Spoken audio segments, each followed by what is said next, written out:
are free over there.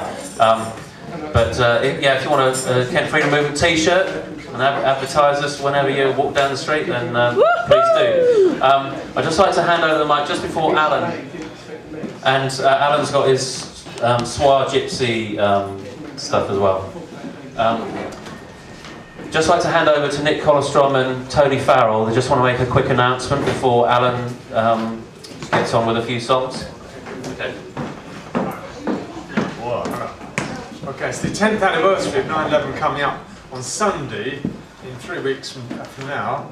On the 9th of September, the big event that our group has organised is Ian Crane speaking in London at Indian YMCA. He's Britain's best sort of general conspiracy theory, New World Order speaker, and he can do a really good thing for several hours. So don't miss that. Ian Crane, it's basically false flag terror from 9/11 to 2012. So I'll be looking ahead into the future. He's our sort of futurologist. Is that on September the 11th? That's on the 9th. That's on Friday the 9th, okay? Now, we haven't really envisaged anything for the 11th, but I'd just like you to picture that at 1:45 on September 11th, that is the moment of impact, as it were, at 8:45 in New York. And so 1:45 on the 11th, that's Sunday, well, there'll be a sort of 2-minute silence type thing, I presume. And if we want to be anywhere, say in Trafalgar Square or whatever, that will be something to arrange. Okay, now the other big event our 9/11 Keep Talking group is involved in, committed to supporting, is Tony Farrell's hearing up in Sheffield on the which is definitely going to take place on the 7th. The Appeals Tribunal is here to tell us about it. So as many of us as possible need to be there at 10 o'clock in the morning, there's various different groups want to come along and support Tony. He's a senior principal intelligence analyst in South Yorkshire Police, dismissed last year because he told them the main terror threat was coming from the government, and that's July 7/7, 9/11 were inside jobs of state-sponsored terror, and there is a 2003 Act which prohibits people from being dismissed from employment on account of their beliefs. Okay, mainly for religious beliefs, but also more general beliefs called philosophical beliefs. You can't dismiss someone for their beliefs. So Tony's appealing on the basis of this Act. So let's welcome him here. He's come down from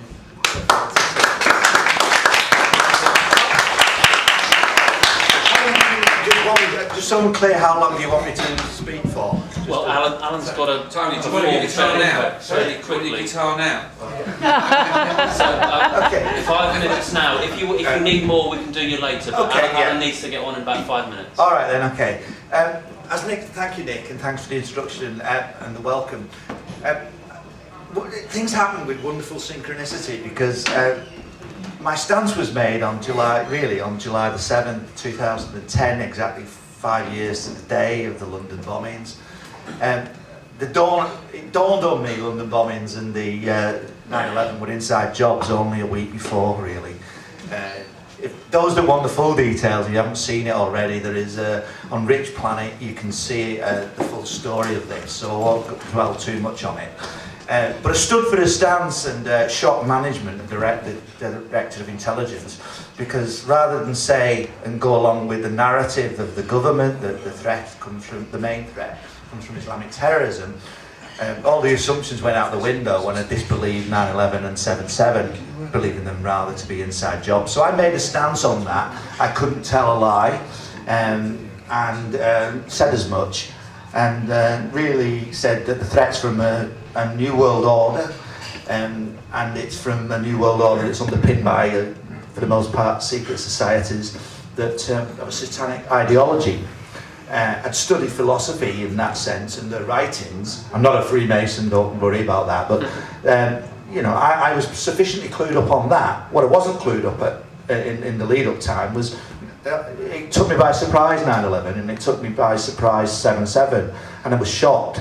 But there is compelling evidence for anybody with an open mind, and it doesn't take long before you realise something is seriously wrong, and that there's just an unwillingness to confront the evidence by most people in the United Kingdom and in the United States, and that's the main problem. when I did make the stance, they wanted me to go to occupational health, but ultimately they dismissed me for beliefs. And in dismissing me, they said there was no allegation of any misconduct whatsoever. It was simply incompatible beliefs. They even went as far as saying that your beliefs are very genuine and very sincere, and they may even be correct. They may even be correct. But unfortunately, and this was South Yorkshire Police, you know, a member of the senior command team said, it's not where we are today. They did encourage me to appeal. I did appeal to the police authority for what it was worth, but the independent members voted to dismiss me. I put it in an employment tribunal, and there's 2 strands to the employment tribunal. It's ongoing.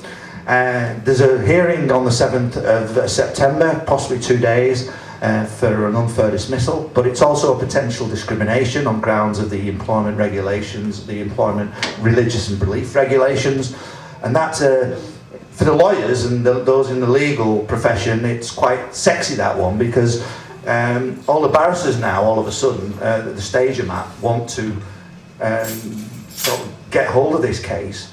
At the moment, I'm 2-0 down at half-time, but there is still a chance of me overturning that, even if I lose the hearing in September in Sheffield.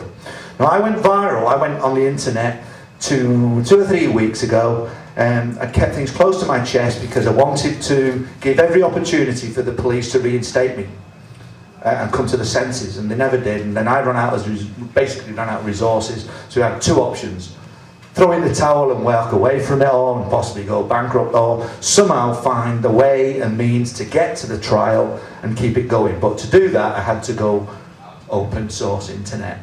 And I made a video with Richard Hall from Rich Planet, and then that led to a number of broadcasts on the radio, and therefore I am more known now to the truth movement. We are actually running a bus, we're hoping to run a bus. I've been down today at Rutland, where there is a big red bus that is going to Sheffield, and the various truth movements in the north of England. Hopefully I'm going to try and get everybody to congregate at Sheffield, and there is an opportunity. We watch this space for details, because we would like as many people as possible to flood Sheffield and embarrass South Yorkshire Police with our presence, peaceful presence, on those issues that have stood for 9/11, 7/7, the New World Order, and the media control.